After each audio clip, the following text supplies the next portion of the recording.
candi yang dibangun untuk kepentingan Asia Tenggara, bukan untuk kepentingan Jambi. Kenapa? Mereka yang dulu belajar di situ, ini menurut salah seorang profesor di Nalanda, India itu, adalah murid-murid yang akan menyebarkan ajaran agama Buddha ini di Tibet, di luar-luar tempat-tempat lain, sampai ke Afrika.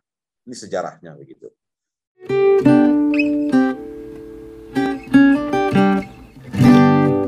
Selamat datang di kanal podcast Pariwisata Indonesia. Kanal podcast ini menampilkan perbincangan seputar industri pariwisata Indonesia yang mencakup informasi, destinasi, fakta, dan berbagi pengalaman industri dari para praktisi dan pakar pelaku industri pariwisata.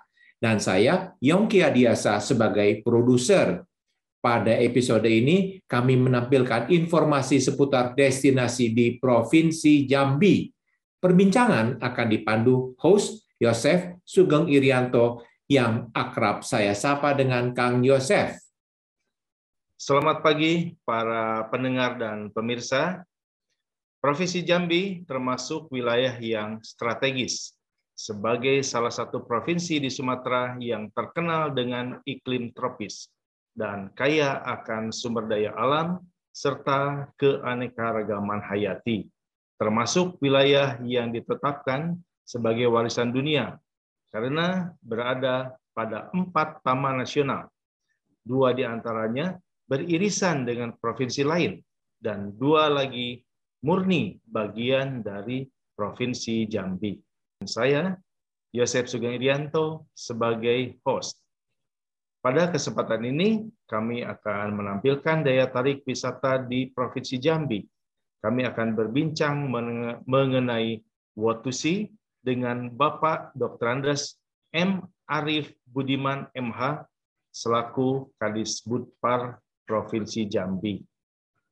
Selamat pagi Pak Arif, senang berjumpa dengan Pak Arif ya pada pagi hari ini yang sudah menyiapkan waktu untuk tampil di YouTube IINTOA yang juga tampil bersamaan dengan podcast Pariwisata Indonesia. Apa kabar Pak? Kabar baik Pak. Iya, kabar baik. Ya, Pak Kadis, Pak Arif ya, kita lebih akrab memanggil Bapak sebagai Kepala Dinas Kebudayaan dan Pariwisata Provinsi Jambi. Ya. Sebelum ngobrol-ngobrol nih Pak, kami ingin mengetahui lebih dalam lagi Pak mengenai peran Dinas Kebudayaan dan Pariwisata Provinsi Jambi dalam berkolaborasi dengan para pelaku pariwisata Indonesia, Pak, khususnya di Provinsi Jambi. Bagaimana, Pak? Baik, terima kasih. Saya panggil Mas Yosef aja ya. Siapa? Biar lebih akrab. Ya, kan? Ya. Terima kasih. Seperti kita ketahui bersama bahwa Provinsi Jambi ini Mas terdiri dari 11 kabupaten kota. 11 kabupaten kota dalam Provinsi Jambi ini masing-masing memiliki keunikan dan keunggulan tersendiri di bidang destinasi wisatanya. Potensi terbesar kita di Provinsi Jambi ini ada di Kabupaten Kerinci, kemudian Kabupaten Merangin, kemudian juga sebagian di Kabupaten Tanjung Timur, gitu. Dan kita selaku dinas provinsi berfungsi membantu dan memfasilitasi penyiapan destinasi wisata yang layak untuk dikunjungi berdasarkan 3 konsep, 3A tadi. Amenitasnya, aksesibilitasnya, dan atraksinya. Kemudian saya tambah lagi 2S. 3A, 2S artinya, mohon maaf, ada strategi pemasaran dan SDM. Jadi 3A, 2S yang ini harus kita siapkan. Kita coba validasi secara bertahap. Dan kita ketahui bersama, pasca pandemi COVID-19 ini, hampir seluruh sektor wisata, bukan saja di Jambi, tapi di Indonesia secara umum, ini mengalami kemunduran dan permasalahan pertumbuhan di bawah minus. Ya. Oleh karena itu, kami tahun 2021 sampai dan ke depan ini akan mencoba fokus untuk kembali memasarkan destinasi wisata yang ada di Provinsi Jambi. Insya Allah kita dengan teman-teman pelaku-pelaku wisata agar sama-sama memiliki tanggung jawab untuk memasarkan pariwisata Provinsi Jambi. Baik. Apalagi tadi sudah Mas sampaikan ada 4 taman nasional. Kita ini ada 2 destinasi unggulan yang akan kita kembangkan, yang akan kita support tahun 2022 ini. Yang pertama adalah Geopark Merangin Jambi, Geopark Nasional Merangin Jambi. Nah, sekarang kita lagi persiapan agar Geopark Nasional Merangin Jambi ini akan masuk menjadi warisan dunia yang universal global geopark dari UNESCO. Yang kedua adalah Candi Moro Jambi. Candi Moro Jambi kita secara nasional, Candi Moro Jambi sudah diakui menjadi pusat peradaban dan pendidikan terbesar di Asia Tenggara. Mungkin itu untuk pendahuluan. Baik, menarik sekali ya, Pak Arief. Berkaitan dengan topik kita pada pagi hari ini mengenai destinasi Provinsi Jambi. Mungkin Pak Arief bisa menceritakan, menggambarkan mengenai pariwisata di kota Jambinya dan juga di sekitarnya, Pak. Oke. Kota Jambi merupakan ibu kota provinsi. Kalau kota Jambi saat ini yang ada itu kebanyakan kita destinasi buatan. Ada satu ya di kota Jambi ya, terutama ada satu yang alam yaitu destinasi wisata Danau Sipin. Ya, yang lainnya adalah destinasi buatan. Kota Jambi merupakan sentra pertumbuhan perhotelan, menjadi daerah yang memang diuntungkan dengan adanya destinasi wisata. Contoh di destinasi wisata yang di Muaro Jambi. Yang di Muaro Jambi itu memang bukan wilayah kota Jambi, tapi wilayah Kabupaten Muaro Jambi. Di luar, Pak ya? Iya, tapi wisatawan yang akan berkunjung ke situ, itu nginapnya di kota Jambi. Begitu juga di tempat-tempat lain. Nah, khusus Jambi, kota Jambi sendiri, sekarang ini sudah memiliki macam-macam potensi wisata. Contoh salah satunya mungkin nanti wisata kuliner. Wisata kuliner yang ada di Jambi ini sudah banyak tumbuh dan berkembang, pusat-pusat kuliner Jambi yang di tempat pusat-pusat jajanan, baik itu oleh-oleh maupun makanan-makanan. Pak Arief, menarik sekali ya tadi apa yang disampaikan. Pak, saya sudah agak lama nih mendengar perihal situs sejarah Candi Muaro Jambi ya, yang merupakan peninggalan sejarah zaman Sriwijaya kalau tidak salah ya Pak ya. Itu yang terkenal sampai ke Kaisaran dinasti Tang atau Cina sekarang. Candi Muaro Jambi ini adalah candi yang konon ceritanya adalah ditumbuh pada zaman Kerajaan Sriwijaya. Tapi yang jelas candi itu berdiri pada abad ke-7 Masehi.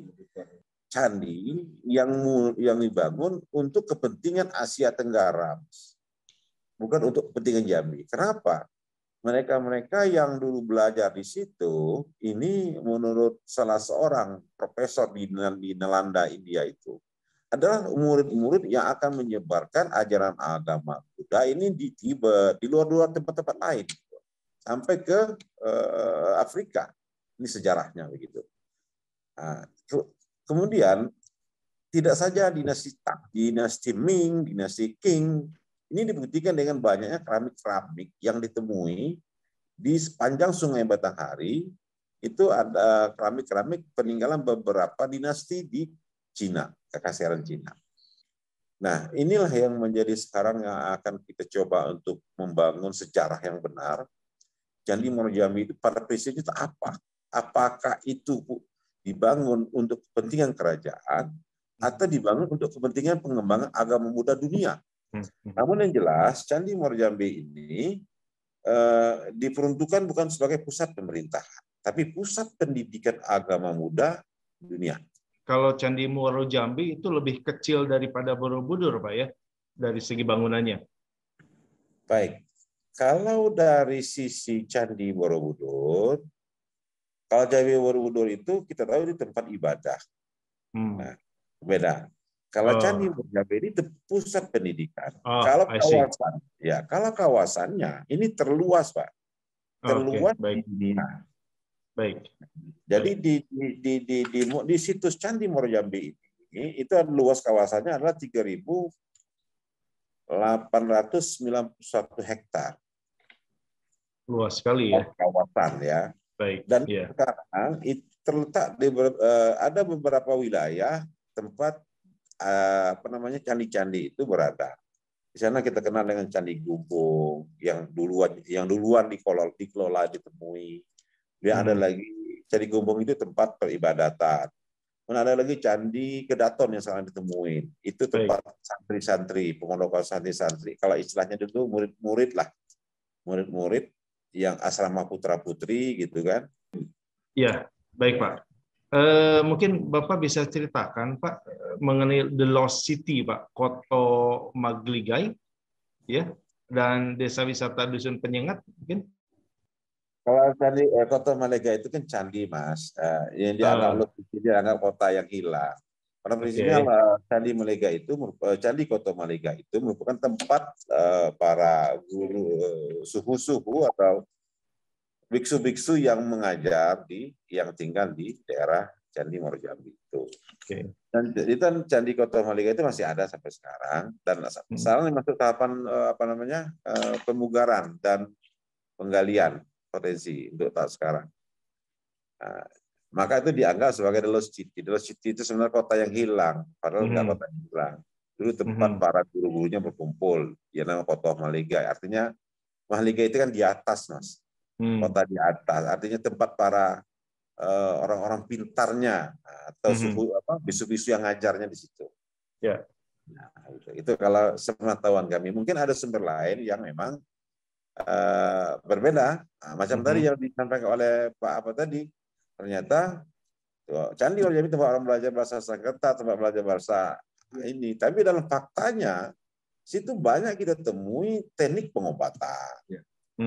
Pembangunan itu saya sampaikan tadi. Ini berbeda sumber, berbeda persepsi kita terhadap Candi Morjambi. Ya. Kalau untuk desa Dusun Penyengat, Pak, mungkin ada literasi yang bisa disampaikan?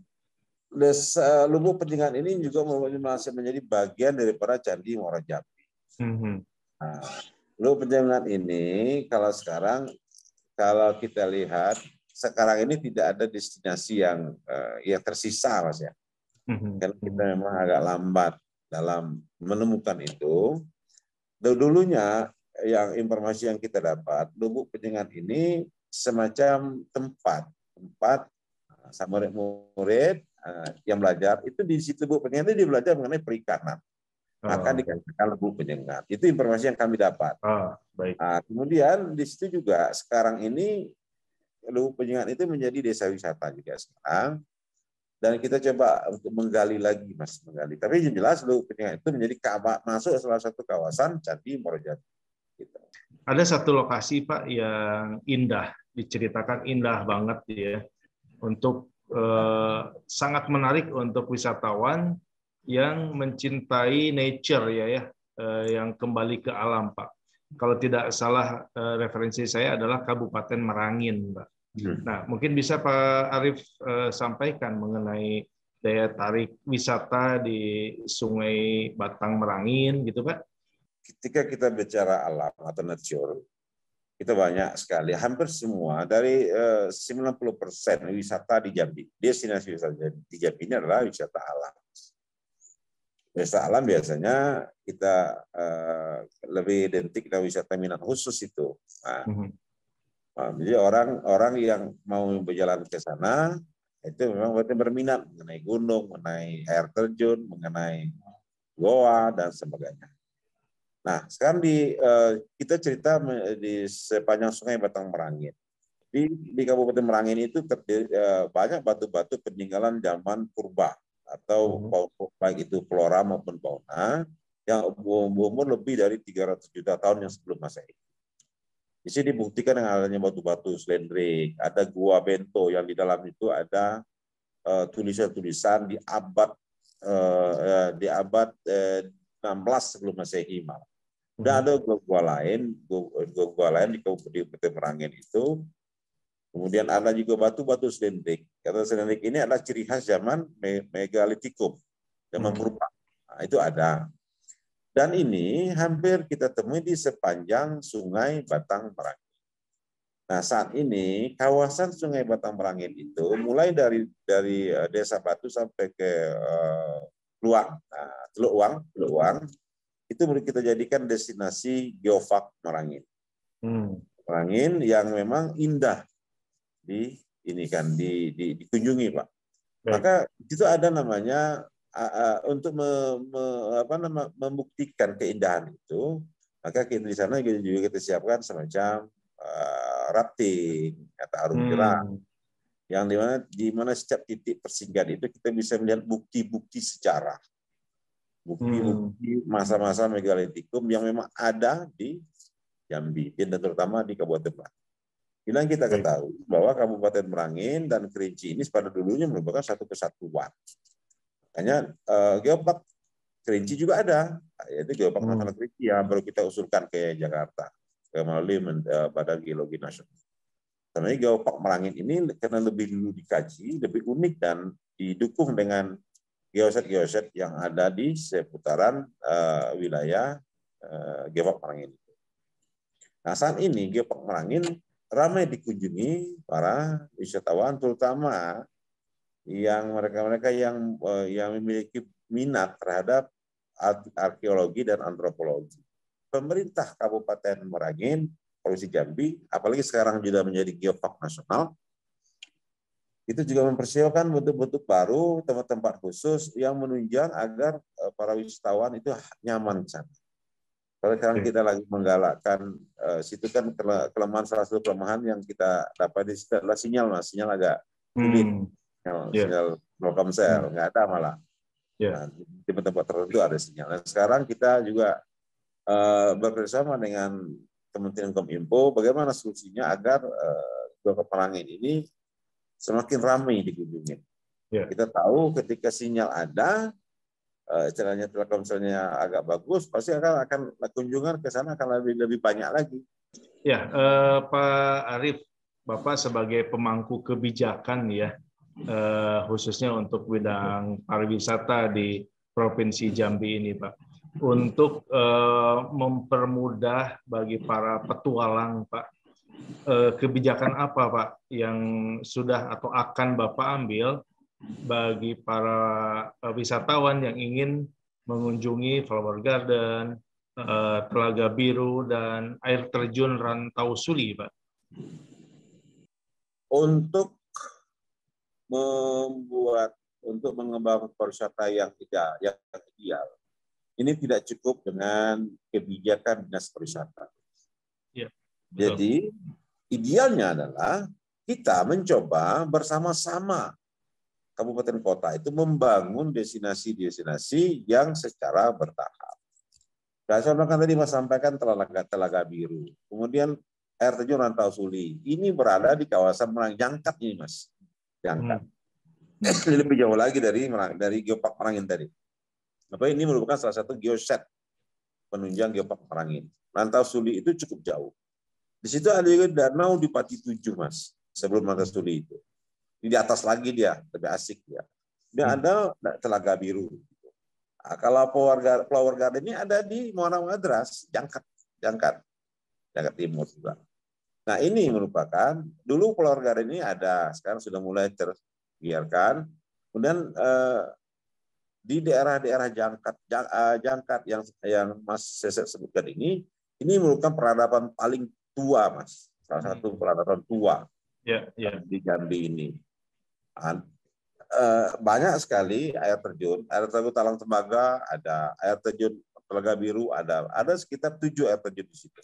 Bapak sebagai pemangku kebijakan, Pak, di bidang pariwisata di Provinsi Jambi, apa himbauan atau ajakan Bapak kepada para pelaku pariwisata, Pak, khususnya di Provinsi Jambi, untuk ya kita saling kerjasama, ya, bahu-membahu untuk memajukan pariwisata di Provinsi Jambi yang jelas akan berdampak positif, Pak, ya, untuk pergerakan perekonomian, Pak. Jadi kita ketahui bersama bahwa sektor pariwisata ini sekarang ini saat ini menjadi salah satu sektor alternatif dalam rangka meningkatkan pendapatan perekonomian masyarakat. Selain kalau di Jambi sudah pertanian. Oleh karena itu, untuk membangun suatu destinasi wisata yang baik dan menjadi daerah kunjungan oleh para wisatawan, ini tidak saja hanya menjadi kewajiban daripada Dinas Pariwisata. Semua stakeholder terlibat di situ. Kemudian juga, seperti kita lihat Bali, majunya Bali itu bukan karena pemerintahnya saja. Para investor, para pemilik modal juga berminat untuk melaksanakan pengembangan wisata di Bali. Nah, peran juga teman-teman pelaku wisata, industri pariwisata juga bisa juga untuk bagaimana caranya menarik investor untuk bisa berinvestasi di sektor pariwisata di Provinsi Jambi. Saat ini dikit sekali baru Mas sektor wira swasta apa pengusaha yang mau berinvestasi di Provinsi Jambi. Ini akan kita bangun. Kita nggak tahu nih apa sebabnya. Apakah karena aksesibilitas, karena infrastruktur yang memang masih belum mumpuni. Nah, ini yang akan kita coba bangun perlahan. Jadi kita sepakat dengan Jambi Mantap, programnya Pak Gubernur ini akan menjadikan Jambi ini menjadi tujuan wisata kedua setelah Bali. Pak, satu kalimat saja Pak, ajakan para pelaku pariwisata di Jambi Pak, tapi dalam bahasa daerah Pak. Saya coba dalam bahasa Jambi. Ayo kita majukan wisata Jambi. Itu aja uang luar itu gak datang ke Jambi. Sehingga Jambi bisa dikenal orang dengan baik dan menjadi tempat kunjungan wisata di Indonesia. Luar biasa sekali Pak. Pak Arif, terima kasih nih sudah kita mengupas tuntas ya, walaupun banyak sekali ya yang harus kita perbincangkan, tapi karena mungkin waktu kita juga terbatas.